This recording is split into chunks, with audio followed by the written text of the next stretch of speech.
ทานก็ขาดนั่นเองเอาพบกับหมอลำสอนไซเด้อไปเด้อบ้านพุ่นดูเด้อบัดเดียวบ้านพุ่นดูเมืองไผ่ทองแขวงบุรีคำไซหมอลำสอนไซกินข้าวเหนียว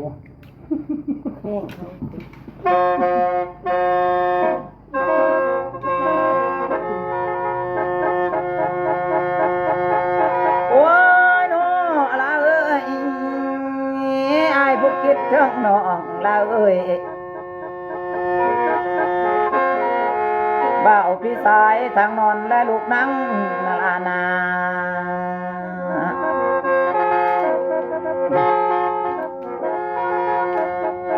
คิดถึงบังน้ำอิงเลยคิดถึงติ่งน้ำกายหน้าคนงามเอ้ยแค่ว่าไอ้ฮักน้องรถแต่นั้นต่อมานาลานาคักเลยไม่หล่นเนี่ยไม่ได้เครียดเพราะว่าไปเองโอ้ยน้องอะไรเอ้ยไอ้นี่คิดทอดน้องเราเอ้ยก็ไปแค่ว่าไอ้แถวไปให้แม่น้องนั้นพ่อน้องนั้นนอนยังเปียดน้ำหน้าอายุได้ลาใด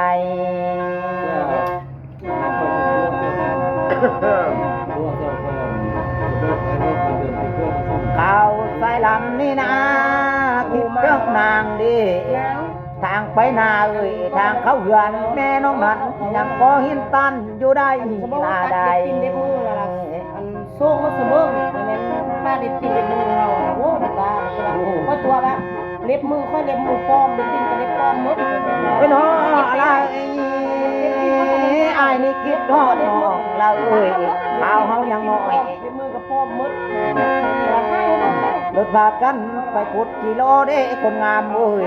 แต่น้อยตักมาได้สิจานมันส่งเย็บเขาก็สบายเรียกว่ามือกระทึกขุดเอ้ยกิโลน้อยรถผมเดียวมาเฮ็ดใหญ่เด้น้องเอ้ยมีทีมงานจะบอกว่าอาจารย์มันกระมุกเดียวข่าวเฮายังน้อยขุดที่นายเอ้ยผมเดียวมาเฮ็ดดินน้อลาน้อ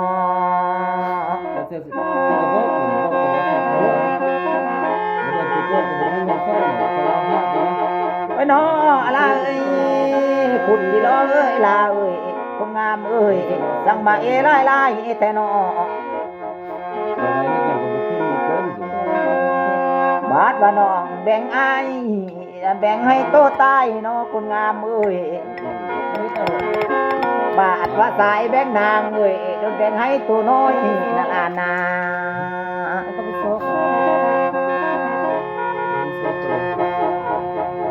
น้องนั่นเสียใจบ่ตายได้แบ่งตัวน้อยน้องน่ะให้ก้อยสิพาหมู่บ้านเมื่อนอนสะเดลาเด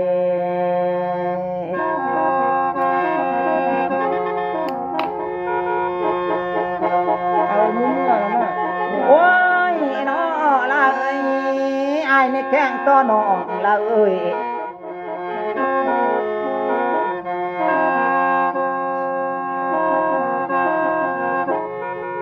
แกตัวตนละเอ้ย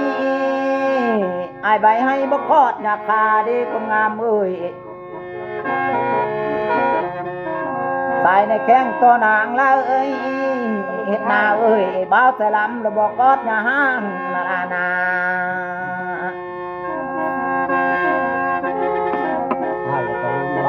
ไอ้ในแข้งเอ้ยตัวน้องไปเลี้ยงสังให้พี่ชายบ่เป็นบ่ลาบ่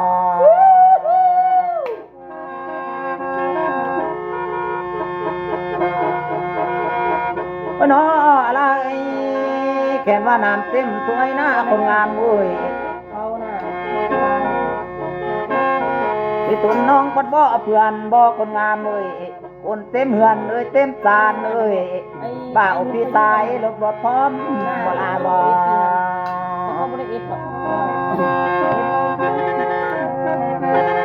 แกงตัวมากเอ้ยออมน้องปะตายรถก้างเขือเลือดใจสายลำดีลาเด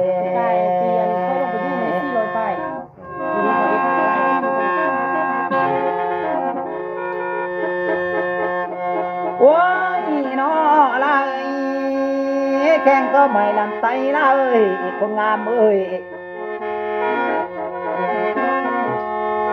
สังมาไกลลิ้นเรือแทนอแข้งต้องเหือลำเดียวเอ้ยควรสมาลักโทสานอ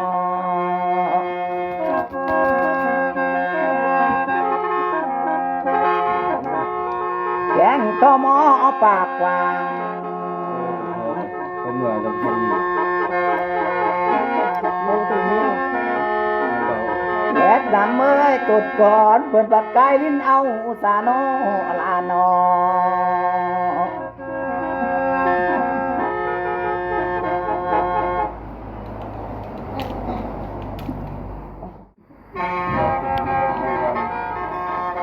เสียได้หักเดนอบ่าวใส่ลำรถบ่ได้อยู่แพงเดนอคนงามเอ้ยเสียได้แพงเดนอบ่าวใส่ลำรถบ่ได้อยู่ซ้อนนาลานา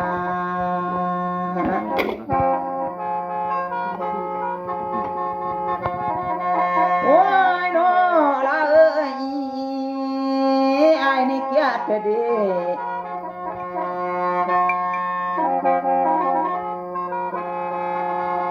อยากข้างเข้านอนรถเอ็ดให้พื้นหน้าแท่บ่ลาบ่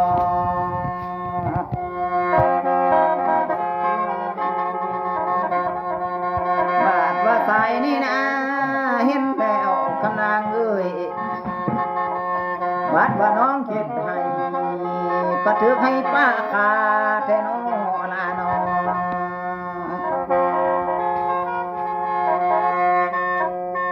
บ่าวใส่ลำนี่เห็นแท่นอน้องเฮ็ดนาเด้รถเฮ็ดนาปลาล้านนาลานา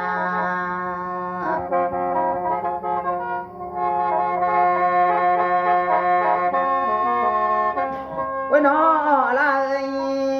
อาอยากแข้งน้ำน้องลาเอ้ย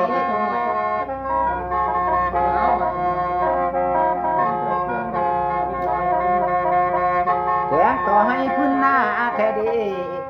บ่าวใส่ลำอยากแข้งต่อนางเอ้ยแข้งต่อหน้าพื้นกว้างนาลานา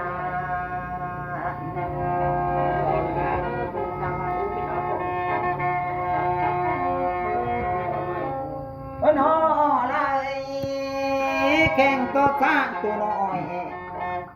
ตามเยอะเลย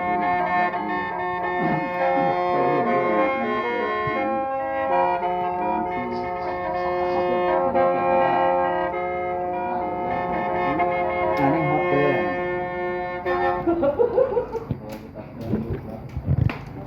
กิน รับไปพ่อไปเลย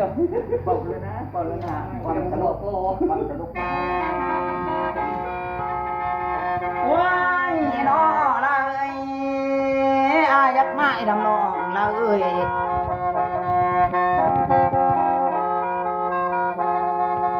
ไม้เลี้ยงสร้าง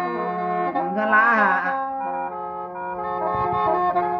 ให้มันกินหญ้าขาได้บ่ลาบ่ แล้วกินหอยนี่ อยากไม้น้ำนางละเอ้ยไม้เลี้ยงปูเลี้ยงปลาให้มันกินข้าวคั่วได้บ่ละเอ้ยบ่าวใส่ลำอยากเป็นเอ้ยปัวลาสิตุนลาพัดบ่เอาแต่บ่ลาบ่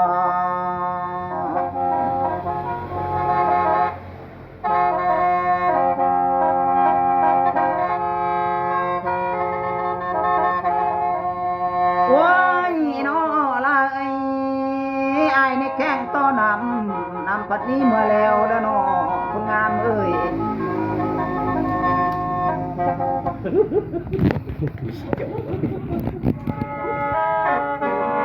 ขโมยไอ้ในเครียดแล้วน้อตะกี้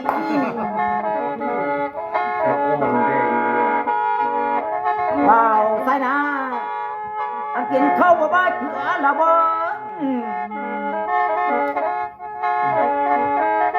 เพ่งเอ้ยไอ้ในเครียดน้อตะกี้อันขี้หัวบ่มีโทเด้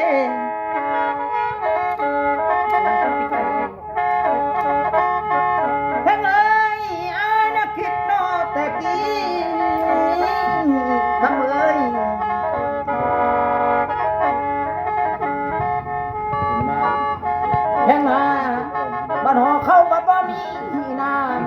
เหลือใจซ้ายลำเดี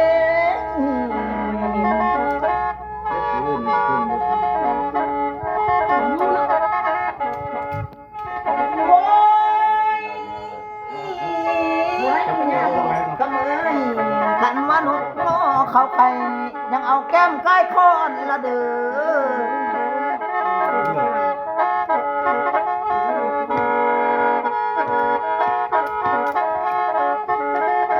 อนางขันมานกนอเขานอนยังเอาแก้มละนอไก่ไม่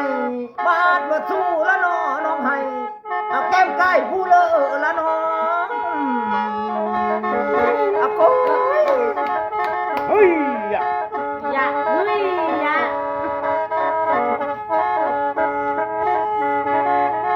แค่เอ้ยนับแต่ผมละนอถึงกังอยากได้ร้องไอ้นางเด้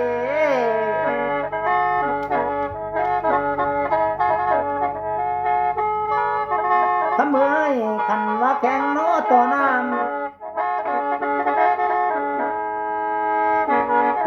ทำเอ้ยที่บวกไพ่อาก็นอนลงละเด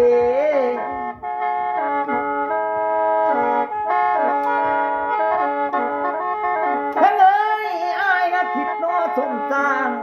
อันน้ำน้องผู้บัดย